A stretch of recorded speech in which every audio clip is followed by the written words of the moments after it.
buenos días, muchas gracias por la atención.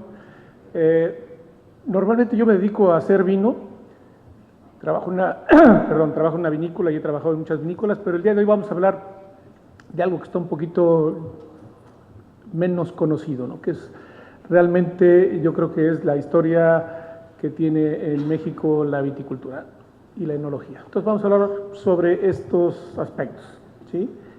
Y así, lo que es muy interesante saber es que desde la época precolombina existió un producto que se llama acachul y que todavía hasta la fecha se sigue consumiendo en los estados de Puebla e Hidalgo, que era una mezcla de frutillas rojas que originalmente en las descripciones que se hicieron de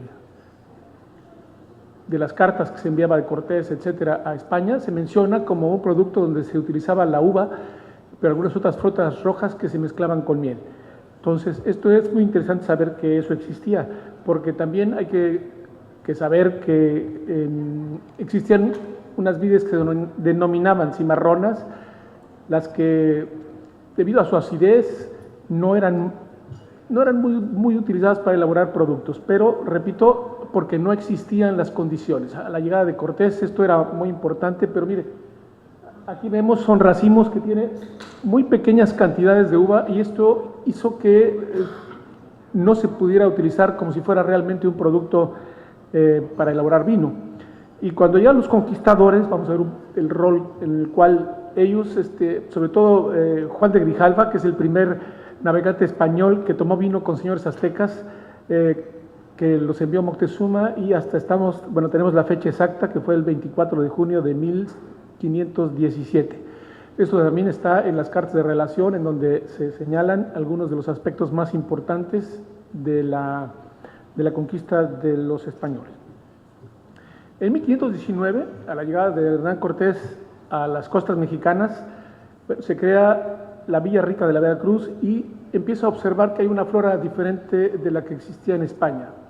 Lógicamente, él pensó inmediatamente en el vino, era un amante del vino, y entonces vio que ese panorama era un poco distinto. Nuevamente encontró que las vides nativas, que eran vitis silvestres, que había otras vitis también, pero se empezó a dar cuenta que no tenían que ver nada con la que él conocía en España. Entonces, él tuvo la intención desde un principio de hacer una proliferación del vino en México, por lo menos de formarlo, pero no había vides que realmente. Entonces, se cree que es una historia muy bonita, ¿verdad? Que se puede creer o no, pero que decía que los navegantes cuando comían las uvas pasas escupían las semillas y esas semillas prendieron para formarse las plantas de vid en la Nueva España. Claro que también se supone que los sacerdotes traían uva pasa y también ellos hicieron la plantación, y otra que es ya menos romántica, pero que puede ser probablemente la más importante, es que el padre de Hernán Cortés le envió sarmientos de uva desde España.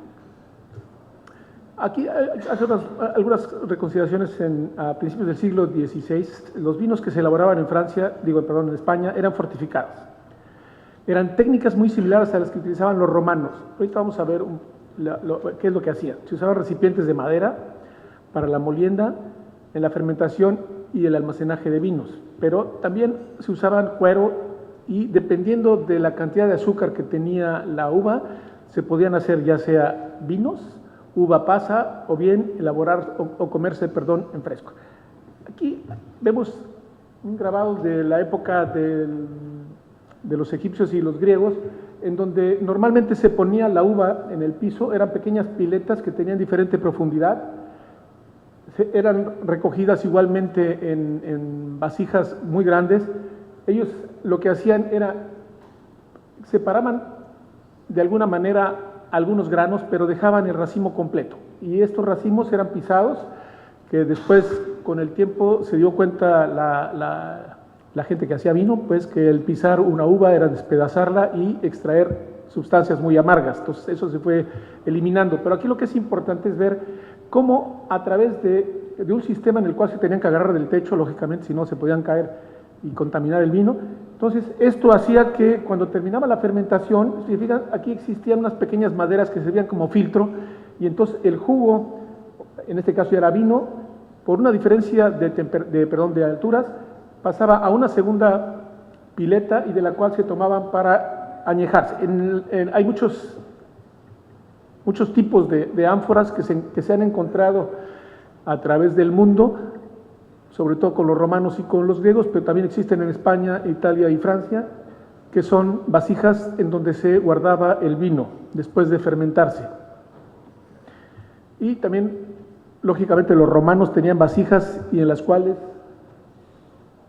guardaban el vino. De hecho, en los entierros funerarios, o mejor dicho, lugares donde se enterraban a los grandes señores, se ponían vasijas de este tipo, pero lo más importante es que se encontraron y había un señalamiento. Se tenía que decir quién había hecho el vino, porque en la época de los egipcios era muy importante el que hacía vino, y por esta razón las ánforas que todavía hasta la fecha siguen encontrando tienen estas anotaciones. El tipo de vino y si le podemos llamar enólogo, el que efectuaba la elaboración del vino. Bueno, sigamos. Durante los primeros años, el problema que se tenía era que había que consumir vino y aceite de oliva en la Nueva España, y pues no existía, así que había que traerlos de España. Con el tiempo se traían, pero el trayecto era muy largo, y en esa época, pues lógicamente, muchos de los vinos que se exportaban de España y que se importaban en la Nueva España, tenemos algunos vinos que todavía hasta en la actualidad, como son los Rivadavia. Esta es una bodega que existe todavía, de las más antiguas, en Rivadavia, y es vino que todavía hasta la fecha sigue funcionando, o sea que realmente tiene una antigüedad muy, muy grande, aunque hubo otros, ¿no?, como el de Ozoye y otro que se denominaba Bastardo. Este negocio, que efectivamente era muy lucrativo para los españoles, empezó a tener problemas porque el transporte, lógicamente, que tenía que hacerse a través de barcos, pues tardaba mucho tiempo y los vinos y el aceite tenían tendencia a enranciarse.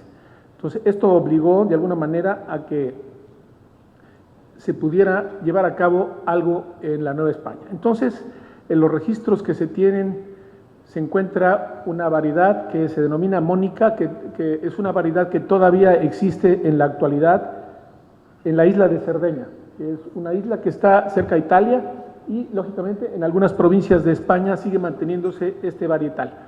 Pero eso es lo que mucha gente piensa, porque se han hecho estudios en los cuales se han identificado y se piensa que fue una uva que pudo llegar a la Nueva España, aunque ahorita vamos a ver que la mezcla de muchos elementos, o sea, de otras uvas, pudieron ser los cambios que originó otras variedades, ¿no? Entonces, Carlos I nombra gobernador de la Nueva España a Cortés en 1521 y da instrucciones Cortés de que cualquier barco que venga de España o de las Islas Canarias con destino a Veracruz tendrían que traer sarmientos para poder llevar a cabo, o si no, semillas, o también la planta ya en desarrollo, pero que ya saben ustedes que las plantas se pueden transportar en invierno. Entonces, aunque fuera el trayecto muy largo, podían soportar el viaje siempre y cuando las raíces estuvieran húmedas, ya que hubo tres posibilidades y hubo mucho intento de producir vino, bueno, primero la uva y luego el vino en la Nueva España. En 1524, ya Cortés, siendo gobernador, firma las ordenanzas del buen gobierno, en donde decía que cualquier vecino que tuviese indios de repartimiento sea obligado a poner en cada año, con 100 indios, 1000 sarmientos, hasta llegar a 5000. Esto quiere decir que a los españoles que se les entregaron indios para sus propiedades, por cada 100 tenían que plantar cada año 1000 sarmientos, hasta llegar a 5000. En caso de que no lo hicieran, eran merecedores de una multa, ¿sí? Que para ellos era muy importante no tenerla. Si tenían a los indígenas que trabajaban, así que era mucho más fácil seguir produciendo que esperarse a que los multaran, ¿no? Entonces, pero es importante saber que hubo una gran dedicación de Hernán Cortés para poder tener mucha uva para producir vinos. Ahora, yo les decía que llegó la variedad Mónica a México, según data algunos ampelógrafos han hecho estudios y han encontrado una similitud muy grande. Pero en realidad nosotros le denominamos uva misión, ¿sí? Porque realmente hubo mezclas, ya sean de uvas de vitis vinífera, que era una vid europea, con otro tipo de vides como es vid lambrusca, vid silvestre, etcétera, que había en la Nueva España y que existen en América desde tiempos inmemorables. Entonces, aquí estos cruzamientos hizo que se creara lo que todavía hasta el día de hoy se denomina una variedad criolla. Y esto es importante porque esta variedad criolla es la misma que se llevó a Perú, que se llevó a Argentina y a Chile. Entonces, todas las vides de América del Sur partieron de México. Esto es un dato importante porque hay una gran similitud en el origen de las variedades para vino. Ahora, esta es una variedad que si nosotros la queremos ver en la actualidad, pues podemos saber que es una variedad que no tiene mucho color y que tiene baja acidez, que de alguna manera se puede elaborar un vino correcto y que se está de hecho haciendo en la zona. Esto es muy importante. Los varietales, nada más para que tengan una idea, en la actualidad un buen varietal Cabernet Sauvignon, Merlot, si está bien llevado con una buen cultivo, podremos obtener, si bien nos va, entre 6, 8 toneladas para hacer un buen vino. Sin embargo, aquí vemos que en el caso de esta variedad es una variedad muy rendidora, por eso es que proliferó mucho en muchos lugares. Todavía en el Valle de Guadalupe, cuando yo llegué hace unos 30 años, había una gran cantidad de variedades que se denominaban misión, pero que la realidad era una mezcla de muchas vides.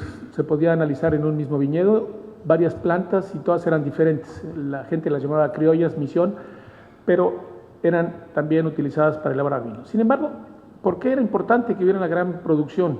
Porque lo que los españoles utilizaban era este vino en función, si tenían una cantidad muy grande, pues hacían una parte de vino, una parte se la comían en fresco y la otra parte, pues con mucha pena, pues la hacían pasa, ¿no? Pero la idea era conservar los vinos. Ahora, Hernán Cortés, durante el tiempo que estuvo gobernando, hizo que se proliferara mucho la producción de uva. Y así en 1554 se existía en Coahuila, en Parras de la Fuente, en la ciudad de Puebla, en Michoacán, en Guanajuato, que todavía hasta la fecha hay muchos aspectos, en Querétaro y en el estado de Oaxaca. Se producía uva en todas estas regiones gracias al impulso que les dio Cortés. Es importante el reconocimiento que hay que darle porque él fue realmente quien más impulsó la producción. El primer viñedo comercial se estima que fue plantado en el año de 1593 por el capitán Francisco de Urdiñola, en Parras de la Fuente, Coahuila. Este viñedo todavía hasta la fecha sigue funcionando, aunque como todos sabemos que hubo tal éxito en el cultivo de la vid en esta ciudad que el rey Felipe II en 1595 declara o emite un edicto que hace la prohibición de la producción de vino, lógicamente, pero eliminando la uva. Y no solamente prohíbe plantar la uva, sino que además se solicita que se arranque todo lo que estaba plantado y entonces Cortés, pues cumpliendo la obligación, empieza a arrancar. Bueno, nada más un poquito para saber qué es lo que pasa. El problema que se dan cuenta es que la aclimatización, mejor dicho, o forma de aclimatarse de los viñedos que llegaron, era muy importante.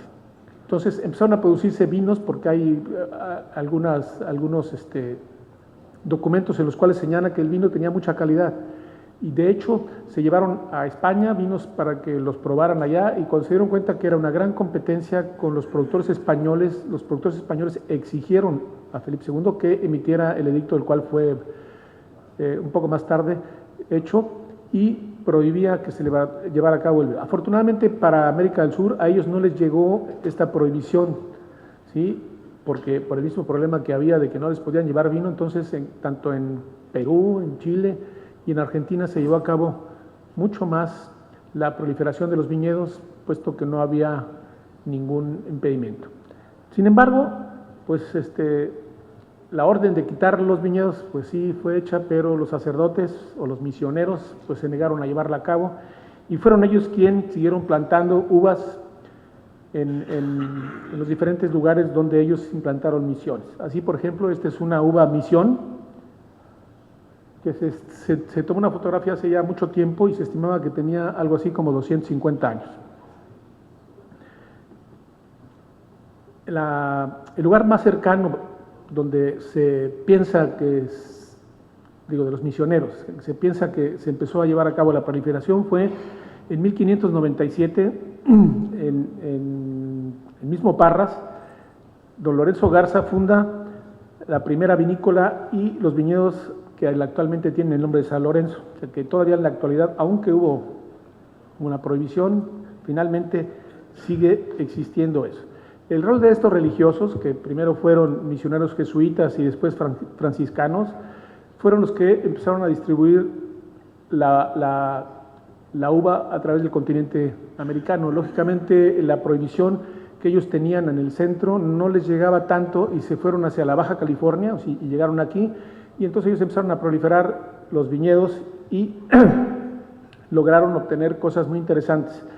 Fray Juan de Ugarte, que llevó las parras de vitis vinífica a la misión de San Javier, que está cerca de Loreto, a finales del siglo XVII y a principios del siglo XVIII, ahí se proliferó. Sin embargo, pues hay que recordar que en 1767 el rey Carlos III emite una orden para expulsar a los jesuitas de los territorios hispanos, quedando todo esto a cargo de los franciscanos. El problema que tuvieron estos es que no acataban las órdenes que les dictaba el rey sobre el Papa. El Papa dictaba algunas órdenes y como iban sobre el gobierno de Carlos III, así que prohibió. Y además, junto con las misiones que se llevaron a cabo, hay que recordar, en el Brasil, en aquel tiempo territorio portugués, no se quisieron salir de Portugal porque hubo una negociación entre reyes y al no aceptarlo hubo una pequeña guerra en la cual lógicamente salieron victoriosos los portugueses, pero desafortunadamente nunca más volvieron a tener éxito todas las misiones que habían hecho ellos. Y pues eso les hizo que los expulsaran de los territorios hispanos. Sin embargo, siguió la proliferación y así, por ejemplo, en el caso de Fray Junípero Serra, empezó a plantar, primero hacer misiones que van desde la misión de San Diego hasta San Francisco. Aquí tenemos un ejemplo de alguna misión que está en el intermedio entre San Diego y Los Ángeles.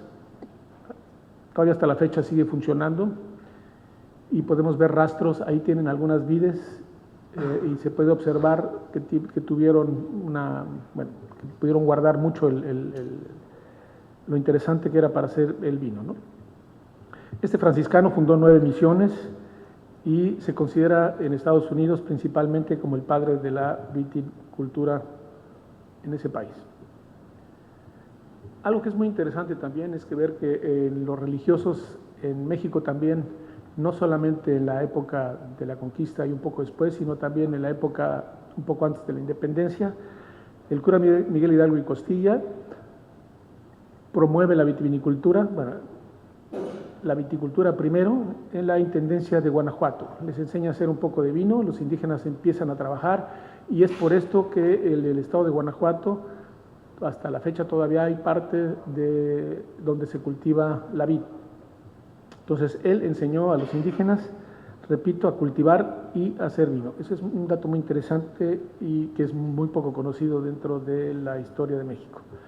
Años más tarde, ya estamos hablando de 1843, ya asegurada la independencia, Antonio López de Santana funda la Escuela Nacional de Agricultura, lo que hoy se conoce como Universidad Autónoma de Chapingo, en la cual yo estudié, pero antes era Escuela Nacional de Agricultura, en donde se imparten conocimientos relativos, o se impartían conocimientos para hacer un poco más la propagación de cultivos, entre ellos la vid, hubo mucho interés, y también la elaboración de vinos y otros tipos de productos con alcohol. Hay una especialidad de agroindustrias, de la cual también yo egresé, y que trata de ser un técnico intermedio entre la industria y el campo. Vamos a hablar un poco de las primeras bodegas que hubo en México. En el año de 1860 se funda Bodegas Ferriño en Coahuila. Esto es muy interesante porque esa bodega sigue funcionando hasta en la actualidad. Esta, que fue originalmente, hay algunos pedazos de la planta que han cambiado, lógicamente, pero tienen algunos restos en donde se pueden observar todavía barricas muy viejas, ¿no? No son de aquella época, pero todavía se sigue produciendo el vino. En la actualidad se hacen vinos tinto blanco y un licor de granada, o sea que es una planta que todavía hasta la fecha sigue funcionando. Eso nos da, pues, que es algo que es muy interesante para poder visitar. Otras de esas bodegas que fueron importantes es la que fue después de la enseñanza de don Miguel Hidalgo, que fue en Guanajuato. La gente aprendió a hacer vino y en 1870 se funda la bodega en San Luis Rey. Ellos denominaron la bodega San Luis Rey en San Luis de la Paz, Guanajuato.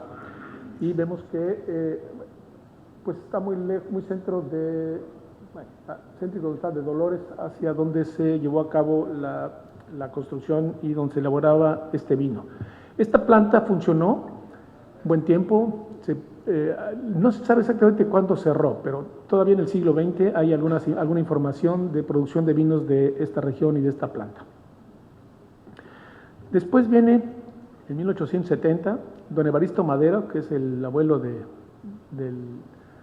Francisco y Madero, y adquiere las tierras que eran de la bodega de San Lorenzo. Todavía hasta la fecha la vinícola Casa Madero, que es la que se forma, tiene una hacienda o el casco de una hacienda en el cual todavía hasta la fecha se sigue llamando San Lorenzo. Y él quiere modernizarse y empieza a traer varietales nobles. ¿Cuáles son los varietales nobles? Nosotros hemos hablado hasta ahorita de puras variedades del tipo de misión, que llamamos criollas, y algunas mezclas de otras varietales que fueron surgiendo. Y en Europa ya se empezaba a hacer vino, o ya se estaba haciendo vino, que ustedes conocen como Cabernet Sauvignon, Merlot, etc.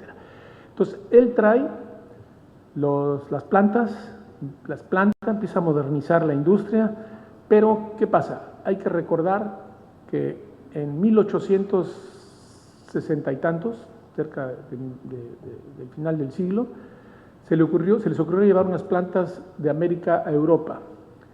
Y en esas plantas hubo una enfermedad de un insecto que se llama filoxera, que ataca en la forma volátil y también como una pupa que está en la tierra y empieza a atacar las raíces. Esta enfermedad ocasionó en Europa que se muriera cerca del 90% de todas las vides de Europa.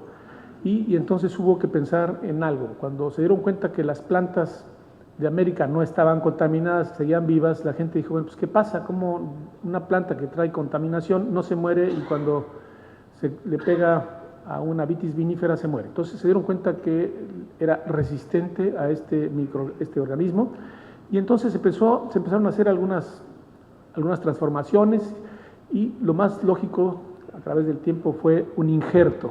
Aquí tenemos unas plantas tan injertadas que una parte es el pie de vid americana y en la parte superior está injertado una vid europea. Nada más que en aquella época todavía no se llevaba a cabo esta investigación y entonces sufrieron con este pequeño microorganismo la destrucción total de las plantas que habían llegado de Europa. Entonces, en 1962, es muy reciente la época en la cual empezó a usarse los portainjertos resistentes a filoxera, por lo menos en una buena parte del mundo, para poder evitar este problema. Aquí nos vemos que Casa Madero tiene una importancia muy, muy grande debido a que ellos sí trataron de empezar a promover la calidad de los vinos. Después, en 1888, se funda Bodega Santo Tomás, en un sitio en donde don José Llorente fundó en 1791 la misión de Santo Tomás de Aquino. Entonces siguen siendo los misioneros los que plantan la uva, pero en esta época, en aquel entonces, el que fuera después el presidente de la República, Abelardo Rodríguez, compra las bodegas de Santo Tomás y instala en la ciudad de Ensenada, esto es, si ustedes ya les tocó ir, ahora es un restaurante, pero antes eran las bodegas, y ahí empieza a vinificar y empieza a embotellar también, que era algo que no se estaba haciendo. Hay que recordar que los dos avances tecnológicos que hicieron que el vino funcionara pues fue la botella y el corcho, ¿no? Antes no había manera de conservarla, había muchos intentos de conservar el vino, pero realmente hasta que entra en función, por un lado, el vidrio, las botellas de vidrio, lógicamente que antes eran muy grandes y van cambiando a lo que ahora conocemos como lo que es las botellas tradicionales, y después se encuentra un material en el cual es posible guardar el vino mucho tiempo, que fue el corcho. En 1907, yo creo que ustedes ya les platicaron la historia del Valle de Guadalupe, vino una serie de familias de Rusia que eran molocanes, que no salieron de Rusia por problemas de políticos con el zar, sino por cuestiones religiosas. En esta época, estos rusos llegaron a México, dieron un permiso, empezaron a trabajar con trigo y posteriormente fueron cambiando a uva que se compraba por parte de la vinícola de Santo Tomás. Entonces los rusos, aunque originalmente no tomaban vinos por cuestión religiosa, en la actualidad ya hay varios rusos que hacen vino en el Valle de Guadalupe y que están siguiendo de alguna manera la tradición que iniciaron sus ancestros aquí en esta zona. Ya cuando se empieza la modernización de la industria, es realmente cuando algún presidente, que no decimos nombres para no, en 1940, casi al final de Lázaro Cárdenas y principio de otro, empieza la industria realmente a tomar un auge. Hay una estabilización mucho más grande debido a que empiezan a resurgir algunas vinícolas, pero sobre todo la política se establece para protección después de la Segunda Guerra Mundial, aumentando las tasas arancelarias hasta en cuatro veces más, ¿no? Se cuadruplicaron los impuestos para los vinos que empezaron a llegar. Esto hizo que la industria nacional empezara a invertir. Además, para que tengan un ejemplo, aquí hablan que las uvas que existieron en el país en 1939 había plantadas 1.600 hectáreas nada más. En 1985 ya había 47.000 hectáreas. Aquí hay un dato que yo trabajé en la Comisión Nacional de Fruticultura en los años 73 y en aquel año ya había 70.000 hectáreas. O sea que el incremento fue muy grande, aunque después esta protección arancelaria se empezó a perder y fue bajando. Hasta la fecha, el orden de la producción nacional anda por ahí de los 45.000 hectáreas, nada más. Entonces, aquí es muy importante en esta época porque fue cuando algunas empresas como Pedro Domecq, que es el caso de Pedro Domecq, Martel, el Seagram de Osborne, empiezan a hacer inversiones en el país. Estas inversiones hacen que la uva vuelva a crecer y empezaron a producir muy poco vino. Ellos todavía no producían mucho vino, sino producían vino en pequeñas cantidades. Después, en 1982, se redujeron las tasas arancelarias y empezaron a entrar vinos de muy mala calidad y de precios muy baratos. Nosotros hay que pensar que ustedes que son médicos mucho más lo han de entender. Acuérdense que el vino tiene muchas bondades, entre ellas está los polifenoles que de alguna manera son vasodilatadores y regulan mucho la presión, pero también un abuso, que es lo que pasa con los vinos muy baratos. La gente abusa de la utilización de compuestos que hacen que el vino se suavice y posteriormente o al día siguiente nos duele mucho la cabeza, ¿no? La vasodilatación se sigue de alguna manera por la cantidad que se tomó, ¿no? Entonces, estas empresas, o muchas de estas empresas, empezaron a arrancar viñedos en Valle de Guadalupe. La disminución fue muy grande y en la actualidad se piensa que aproximadamente nada más el 10% del vino viene de las uvas que están elaboradas, o sea que es muy poco lo que se destina a lo que es el vino, debido a que no hay una protección muy grande. En Baja California, nosotros sabemos que existen varios lugares. Está el Valle de Guadalupe, muy cerca de Ensenada, tenemos el Valle de Santo Tomás, tenemos San Vicente y la zona de Tierra Caliente, la zona de Tecate y el Valle de Guadalupe. Son zonas que están produciendo, además en Ojos Negros. Se está produciendo vino en estas zonas a partir de que se pensó o se empezó a ver que había la posibilidad de plantar vides y que daban muy buena calidad.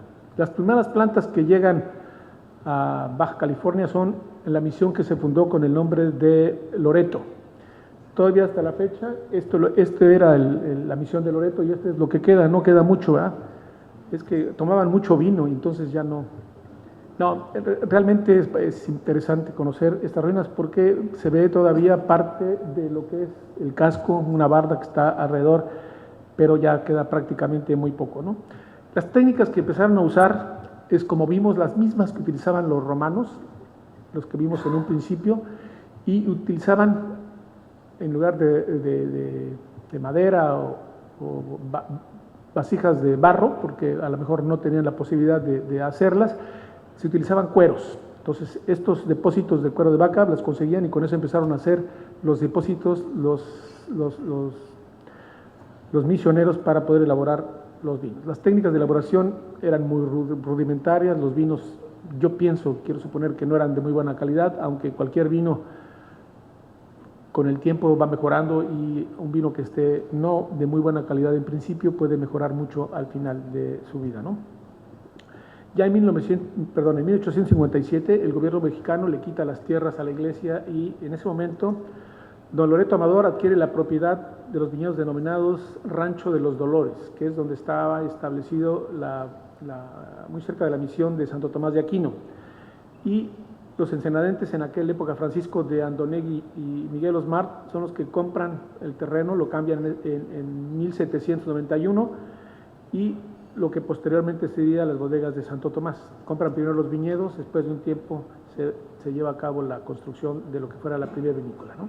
En 1931, de la mano de un productor de vino que se llamaba Esteban Ferro, la bodega de Santo Tomás empieza a adquirir importancia porque empieza a llevarse ya se ha llevado la planta a Ensenada, a la ciudad, pero empieza a comprar vides americanas y vides europeas traídas de Francia y de Italia.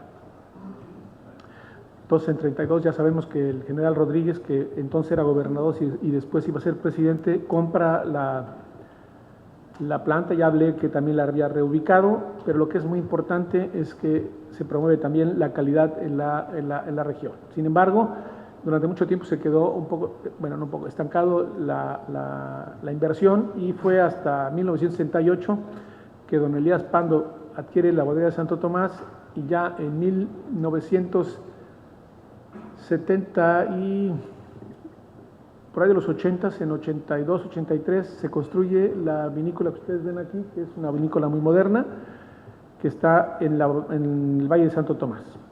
Y la planta que está en el centro de la ciudad, que probablemente ya les tocó visitar, se dedica únicamente a hacer vinos espumosos y servir como atracción turística.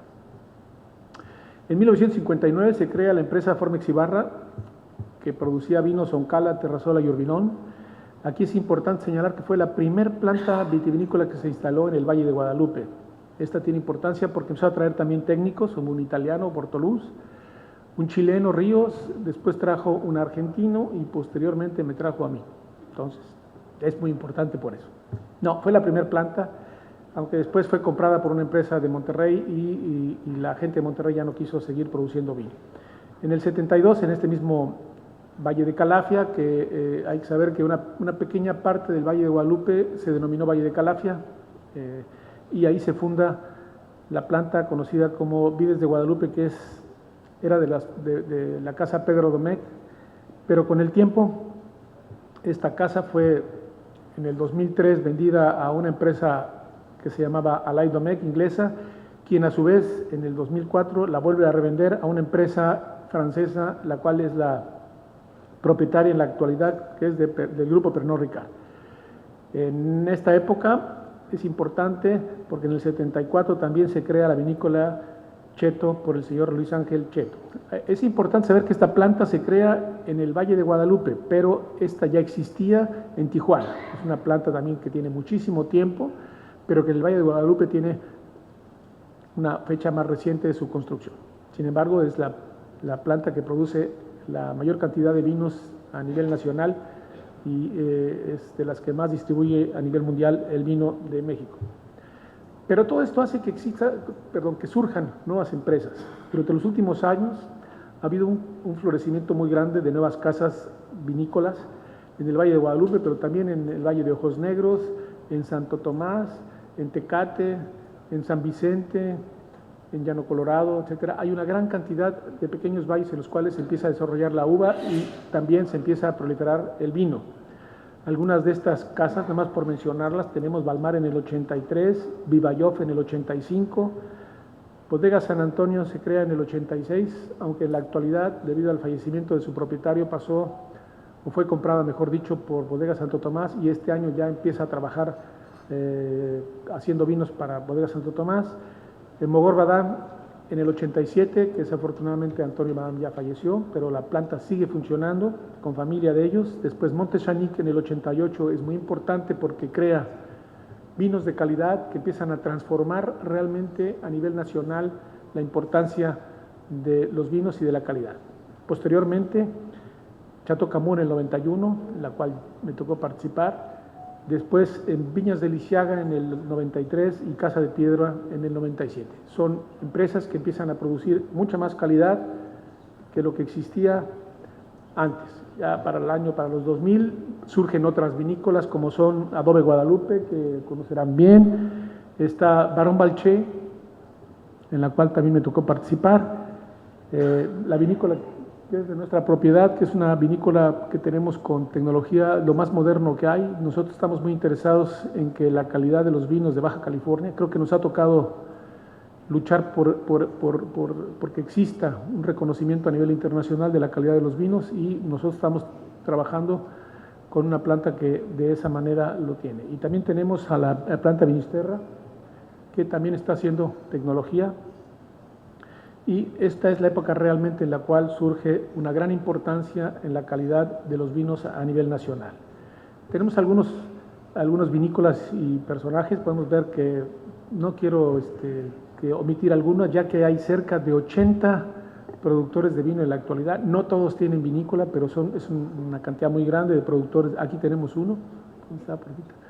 Aquí hay un productor de vino. Entonces, tenemos algunas plantas como son Tres Valles, La Farga, Tres Mujeres, Quintas Monasterio, MB, La de Roganto, Ensueño, Tintos del Norte, Montefiori. Bueno, hay muchas más plantas, pero quería mencionar nada más algunos. Igualmente, tenemos personajes dentro del mundo del vino, como el señor Martín, La Farga, Escalante, Camilo Magoni, la señora Zamora, Paolo Paoloni, Pau Pilluan, Hans Bakov, etcétera, y un servidor también anda por ahí, porque me ha tocado elaborar una buena cantidad de vinos. Entonces ha habido ya una gran cantidad. Yo si se fijaron, no dije enólogos, porque creo que el enólogo es una carrera al igual que cualquier profesión, ya vemos muy pocos. Entonces lo que hay aquí son gente que hace vino, que se ha aprendido y ha estudiado un poco, y esto pues es que habría que irse a otro lugar para poder obtener un reconocimiento de ese tipo. Sin embargo, si hablamos de la educación que existe en la zona, podemos hablar que en el Valle de Guadalupe desde hace varios años se inició una labor formando lo que se denomina la Escuela de Oficios del Porvenir en Ensenada. Esta escuela imparte cursos sencillos de vinificación para que la gente aprenda, pero al igual que ellos hay algunos personajes que aquí en Ensenada se dedica a hacer pequeños cursos para enseñar la vinificación. El problema muchas veces de estos es que no les enseñan la higiene, ¿no? Entonces hay que recordar que el vino es un alimento y como tal se necesita un gran requerimiento de higiene. Entonces a veces ese es el principal problema al que nos encontramos quienes estamos en la enseñanza también.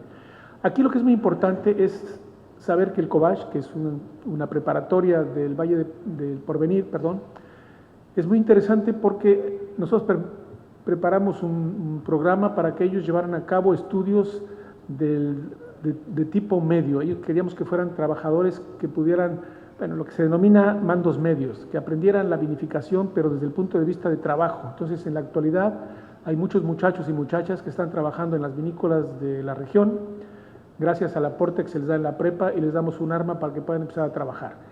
Esto es importante, pero también hay que saber que desde el punto de vista de educación superior, la Universidad Autónoma de Baja California, en el año 2005, abre aquí en Ensenada la Escuela de Enología y Gastronomía, de la cual soy profesor, y lógicamente hay profesores que tienen grado académico de estudios superiores. Tenemos una planta piloto que se construyó con toda la tecnología moderna, algo de equipo. estamos terminando de adaptarla, pero ya estamos preparándonos para preparar realmente especialistas, porque lo que hacemos nosotros son especialistas en enología, para que salgan al mercado y vaya una mayor intención de llevar a cabo estudios sobre cuestiones bioquímicas, de enología, de vinificaciones, de administración, de ampelología y mercadotecnia, bueno, entre otras. Así que lo que estamos tratando de hacer en la región de Ensenada, en Baja California, es tratar de producir una mejor calidad de gente para hacer vinos, ¿no? En la actualidad existen otras escuelas que están tratando de hacer la maestría en enología. El CESA Universidad de la Ciudad de México está haciendo una especialidad con tendencia a la mercadotecnia, y el Estado de México está haciendo otra especialidad de enología para formar investigadores, ¿no? Entonces, esta es un poquito la historia de la Baja California, y espero que les haya gustado. Si tienen alguna pregunta, con mucho gusto. Gracias.